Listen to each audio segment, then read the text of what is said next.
Well, I think well, it is my passion and my job, and being in the UK means I'm close to a lot of what seems to be going on in London, you know. He lost himself in an ocean of stars. Especially in the middle of the last decade, you know, around 2003 to 2006, there was a lot going on, you know, with grime and dubstep, and that was pretty exciting. And prior to that, we had jungle again, 10 years before, which was also exciting, you know, so it's good to be close to those particular scenes, you know, even though we're far away from what's going on in the US, or we're not that far away. Or, you know, I think it's all we're all interconnected. mixing all together, yeah. And influencing also different places, different sort of music influence, different, I don't know. I think where you are now matters far less than it did, say, 20 years ago, when I was starting as a musician. You sort of had to go to London to meet people and be part of a scene. Now, with the internet and bringing everyone closer together, I think it doesn't really matter where you're from, if it ever did, because you have like SoundCloud and to promote yourself, you know, whatever. There's all sorts of technologies bringing everyone's, you know, it's a bit like virtual reality really. You only need to sit in front of your computer at the moment and you can have access to everything ever made, pretty much. You can chat to people, you can send music over and really stay at home and, you know, have a band even. Yeah, so it's cheaper on office space as well. Yeah. That's why you're based at home and controlling. Well, I'm based at home because the particular job I do at the label is just listening to, you know, people's music, demos from new artists and music from our existing artists, you know, and everything else. And you know, the atmosphere at home is better for that, I think, as well as it being a lot cheaper and offsettable against tax. At the moment, Planet Mu is well established and respected label. I think back in 2002 it was still pretty small. I mean, it is small still. Yeah. I don't know how you compare these things. Compared to... You can compare it to, I don't know, Ninja Tune, for example. That's a big label in your opinion? In our opinion, probably bigger than us. I don't know. It's hard to tell. I don't look at their... I think I look at the size of the label by the achievements. This one dedicated to the devastating beat creator. Talk, and it goes a little something like this. I'll tell you how to make yourself some pounds and pences. You gotta mess with the lower frequencies. The lower you go, the more you show you know how to do it. Keep the frequency low. See a beat's made up of bass and treble. You see the snare drum sitting in the middle, hi-hat and clap up on the top. The boys wait for the bass to drop.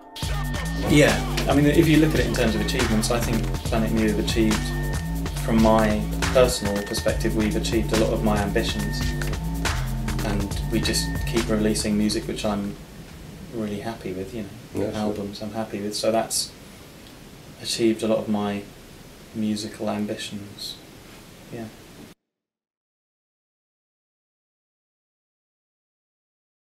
Well, I don't know where things are going. I know what I'd like to do next year, you know, I know what plans we've got for releases next year, so I'm just going to work towards that, but it's a bit too early to announce things.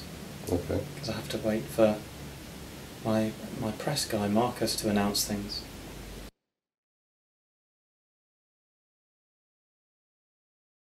Well, it started, the name came into existence in 1995 when my first release was going to come out on Hut, on Virgin Records. Hut Records on Virgin, they had the perception of being an indie label because they had artists like The Verve and what was his name, McHelmont and Butler, who were like, you know, the guy from the Suede. Yeah. People like that, and you know, they didn't have a perception as releasing electronic music, so they wanted to give the label a name. Oh, there was also another reason actually. They, apart from marketing, they wanted to put my distribution through RTM, as it's called now, it's called PIAS. We had that big fire recently. I'm digressing, but I think they changed the name to Vital the year later. But yeah, it was going through RTM, so they had to give it a different label name because Hut went through EMI distribution, and they wanted to give it independent distribution because they were better at selling the dance stuff. So there were a couple of reasons for it. So I had to think up of a name for my stuff, so it just came Planet Mu.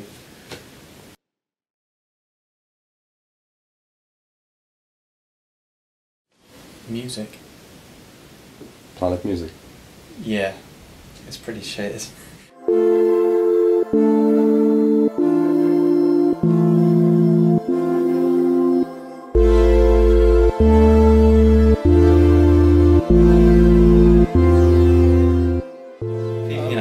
Once you've got a name, that's it, and people don't think of it as being a good or a shit name. It just represents what you do. So, you know, it could have been anything, I guess.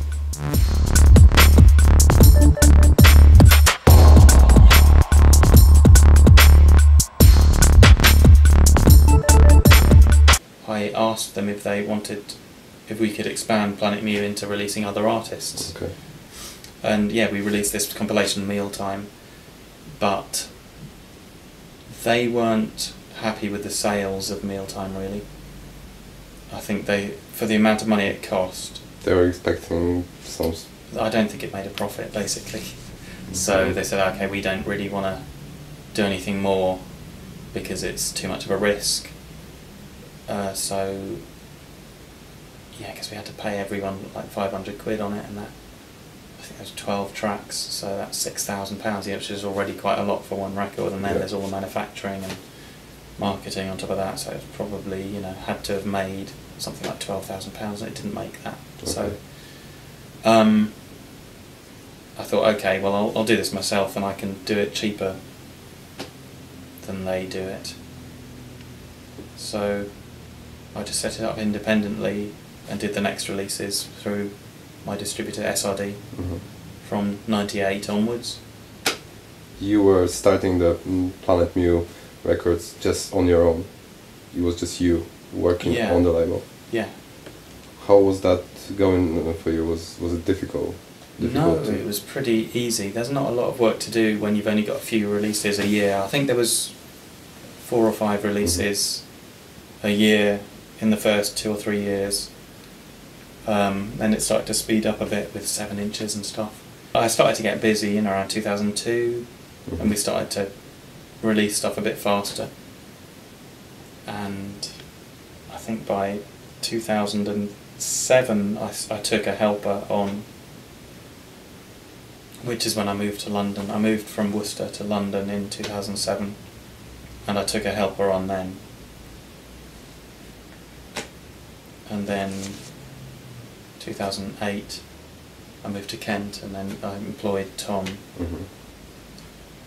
And now there's 4 of us working. So that means basically... It means I've got more time. I spent... The thing is, I spent... The more releases we had, like if we ended up having like 30 releases a year or something with 12 inches and different formats and stuff, I was ending up spending all my time doing accounts. You know, there's tax, there's VAT, and then there's all the artist royalties, and then there's all the MCPS shit.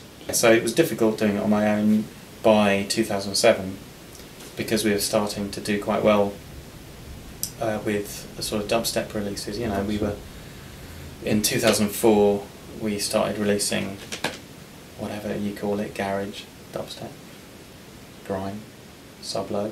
And you know, with Mark 1, I think which was 2004, and in 2005 we had the Virus Syndicate and Vexed and Pinch, and in 2006 you had Distance.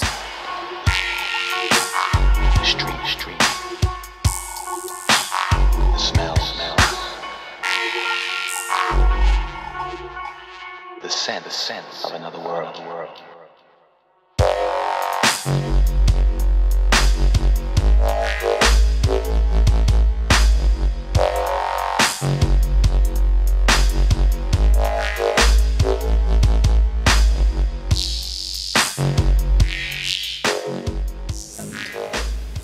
8-inch, 12-inch, and Benga and Scream remixes of Pinch and stuff. So we were starting to get involved in the scene, which was quite difficult because people were trying to stop us releasing records from the scene.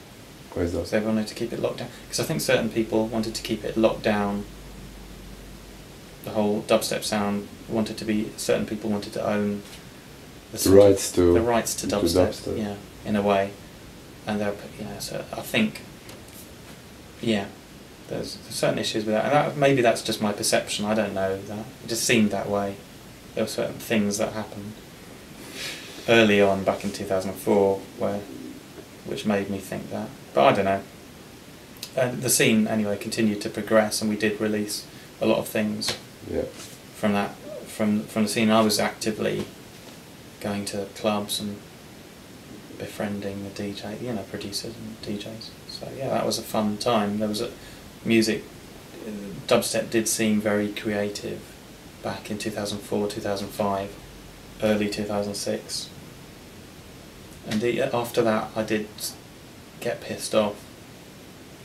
But in 2007 I remember distinctly not liking certain dubstep they were playing, specifically Casper and Roscoe, the sound which they came out, which started in 2007. I remember there was a Casper song I really liked though. What was that called? I don't know, I liked the way he was bringing jungle into it. I do like Casper's production. But then, yeah, I don't know, the clubs, they'd lost some energy. I went to DMZ and I was pretty disappointed. It lacked something it used to have, and that was early in 2007, I think March 2007 or something. And I just moved to London then, and yeah, after that, dubstep just lost me. Not the music necessarily, but the club experience. And then after that, I was lost into I still released, stuff. We were working on the Distance album and stuff like that. The second one, Repercussions, I think, and Strakey. I thought stuff like that was a good, more colourful slightly. And then I was trying to get release Joker. That didn't happen. And he's signed to a major. He is Universal. now. Well, no. Is it? Oh yeah, Universal. No, it's published by Universal. It's signed to 4AD, which is technically a independent, isn't it? Part of the Beggars Group. Are they a major now? I think we can say maybe they are a major.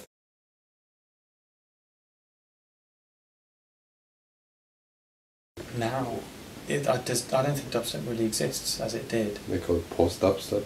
Do they? Mm. Yeah. I never saw any of this stuff. I suppose the first thing which I would classify under what people call post-dubstep now was, I think, that Skull Disco label, which people sort of seem to talk about as dubstep, but when I listened to it, it was techno, and it is techno, isn't it? Like Andy Stott or whatever, that's all. They say it's informed by dubstep. It's not informed by dubstep, it's techno. So yeah, it's good techno, but why shouldn't there be good techno? Why does it have to be minimal and shit? No. So it doesn't have to. It doesn't have to. Yeah. So yeah, I think Shackleton and Apple Bloom, who started that Skull Disco label, they for me, that was the first time I'd sort of seen. I mean, they've got a lot of other influences. That was the first time I'd sort of seen something as post-dubstep. People playing techno in the dubstep scene. And then you started to get all this stuff which sounded like Basic Channel coming in, basically, wasn't it? Yeah. And I wasn't particularly into that techno sound, which was basically 4/4 with a little bit more bass than it not used to have, maybe, and maybe a tiny bit of a garage skip. So garage started to come back into it, the two-step skippy, swingy sound, yeah. What am I into now? I don't know, Floating Points I'm into, but I wouldn't class that as dubstep. It is post-dubstep, but it's also house. Sure. I'd just say it's house, yeah. So there's a lot of good house music being made, yeah. House is coming back. But then again, I thought grime was house. When people said, what are you listening to? Before it was called grime, and there was a good 2 or 3 years of that music, between So Solid and, well, between 2001, 2003, 2004, when it started to be called grime, there was a good 3 years where I was calling it house, and there was a lot of it around on white labels, and I've got a lot here of what is now called grime, but it was, you know. How many records have you got in? I don't know. I haven't counted. Never. No. Why would I count them? Don't know. I don't know how many. I could count them if I figured out how many are in each box, but then you can kind of calculate. Yeah. But then there's more over there and more out the back, and then more in storage. So yeah, there's a lot. Do you mainly use buy vinyl or? Well, I've stopped a bit recently, yeah, because there's not much more room. But yeah, I do still buy vinyl. Yeah, I like vinyl. I don't like DJing digitally, although I have to with Footwork, of course, because it doesn't really exist on vinyl except for what I've released and a few other. Okay, records. So let's talk about Footwork then. Yeah. About a year ago, you have started promoting Footwork. Was it about a year ago? It was. It's almost 2 years ago now. Yeah, it was when you released. Oh god, it was a year ago. Yeah, sorry. When September, you released the first DJ Nate. Yeah, and also the compilation Bangs and Works Volume 1. That was actually I think one of the first compilations that people in Europe could actually get familiar with Footwork. There wasn't any other records before we started releasing them. Yeah. So we were the first label to release Footwork. Yeah, but there was some producers in Chicago that were basically producing it. And you there were no labels releasing it, no. Okay. As far as I know. There were white labels only available in Chicago of early Footwork. Because there was Footwork had been produced from, well, it's hard to tell when it started because it's a continuum from house music, from Chicago house up to the present day. But there were some records, white labels around 1999, which could be termed Footwork, the dance, had been happening since the 80s, 85, 86. So, but the music. What was the base for Footwork? Did it came from? It came from the dance. From the music made from the house, sort of the dance. The Footwork music or the dance. The no, dance was the accompanying house music. In Chicago, they would always dance like that. Not everyone, but they would have dancing like that. On stage, you would have the dancers, and they would dance like that. If you look at a video from 1988 or something, you can see a Footwork dancer. There's one on YouTube of Tyree, Tyree Cooper, the house producer, hip house, and there's a Footwork dancer in the video. Halfway through, you see someone footworking, and so the dance has always been around, and you get troops of dancers on stage, all dressed up in the same thing, doing footworking, quite sort of choreographed, and they were people called, was it U5U and House-O-Matics and people, and a lot of producers who became producers were in these dance troupes, and they would just dance to the house music, or what came to be known as ghetto house in the 90s, because it sped up a little bit, and it was all from the south of Chicago, so it was all more sort of had the swearing, bitch and shit or whatever, I don't know, all that. Well, if you can say that. Booty house. So related a bit to, but the Footwork music was made by a lot of the dancers themselves, so they had better music to dance to, and ghetto house became called juke sometimes, and juke became its own genre, and that was still quite bouncy,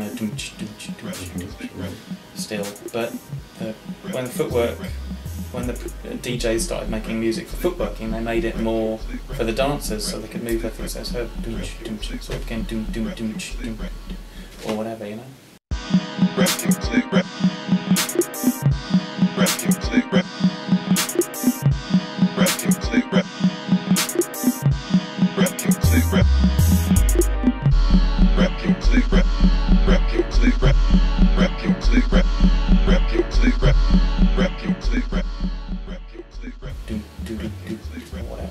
So it's all about the bass, really.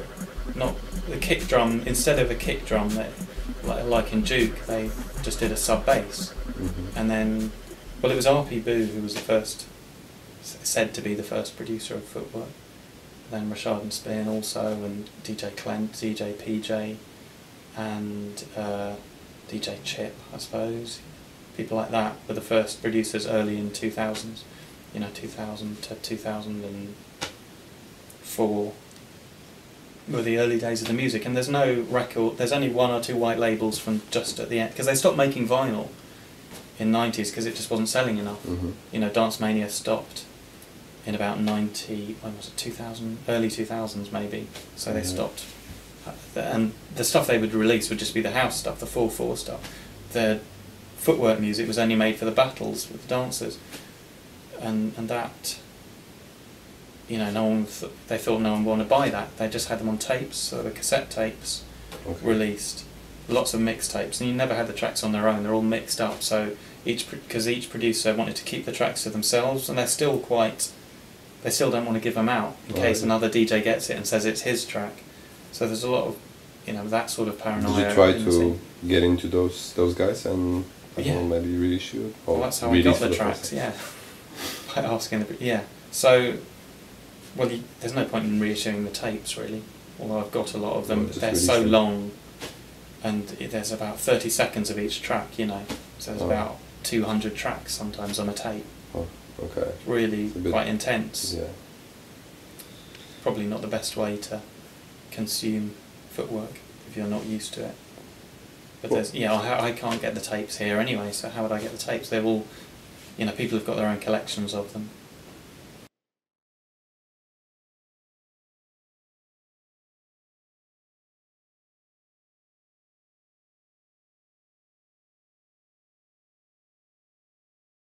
The second volume is just more Footwork, because well, I was hoping some other labels would come along and release some, and I think they will be soon. But yeah, there's more of an emphasis on variety, I think, on Volume 2.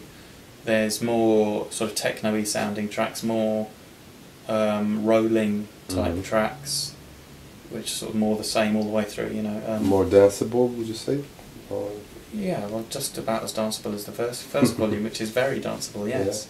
So, yeah, it's no more, it's pretty uncompromising, yeah. I mean, I'm not going for that sort of pandering to any sort of European sensibilities in it, other than doing stuff which I think fits within the continuum, the rave continuum or whatever it's called. So yeah. Okay, cool. What inspires me. Is this the main inspiration right now? Well, I am the one who compiled it, so I think I would choose, everyone who would compile a Footwork compilation would choose different tracks, and since it's my label, I get to choose. And I'm happy with the record. It sounds pretty good to me. Would you, if you would go on DJ right now, would you play a lot of Footwork? Yeah, I reckon I would. Yeah.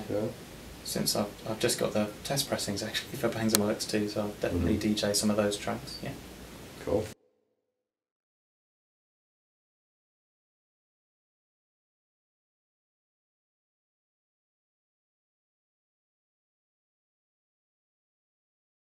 Well, it started. We had a bit of free time, and Lara wanted to make a track. This is before we were married. It's been going on 18 months actually. So she wanted to make a track, so I was just showing her Logic, because I thought she was quite musical, and she is actually pretty musical.